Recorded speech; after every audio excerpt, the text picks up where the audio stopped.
حضرت ابو ہریرہ رضی اللہ تعالیٰ عنہ فرماتے ہیں کہ ہم لوگ بیٹھے تھے تو یکا یک ایک دیہاتی عرابی آیا، یکا یک اندر داخل ہوا، السلام علیکم کہا۔ بندہ بڑا سادہ تھا، یہ بھی نہیں پوچھا کہ باتیں کیا ہو رہی تھی، کوئی سوال جواب نہیں، سلام لینے کے فوراً بعد عرض کرتا یا رسول اللہ ایک مسئلہ پوچھنا تھا۔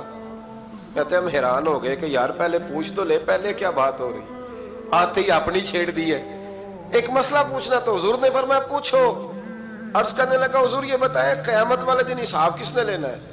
تو محبوب مسکرائے، فرمایا بولے آدمی سادی سی بات ہے، حساب اللہ نے لینا ہے۔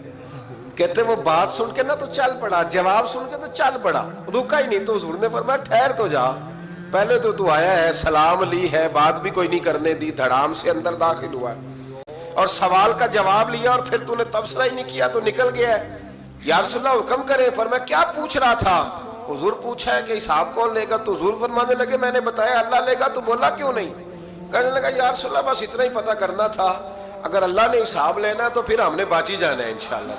تو حضور فرمانے لگے کس طرح؟ کہنے لگا یا رسول اللہ جب وہ کریم غالب آئے گا نا، جب اس کا غلبہ آئے گا تو وہ بڑا کریم ہے، اس نے معاف ہی کرنا ہے۔ فرمایا اس نے معاف ہی کرنا ہے۔ حضرت ابو ہریرہ کہتے ہیں کہ حضور نے فرمایا ٹھیک ہے تو جا۔ وہ چلا گیا تو حضور رونے لگے۔ فرماتے ہم نے عرض کی حضور کیا ہوا؟ تو محبوب فرمانے لگے بندہ بڑا سادہ تھا پر بات بڑی کھری کر گیا ہے، بڑی کھری بات کر گیا ہے۔ کریم جب غالب ہوتا ہے تو معاف ہی فرماتا ہے۔ تو بھائی سادے لوگوں کو بھی پتا تھا کہ اللہ کی رحمت کی بات، ہمارے گھروں میں ہماری گفتگو میں ہمارا ایک دوسرے سے ملنا، ناراض نہ ہونا، مایوسی کی باتیں کرنا۔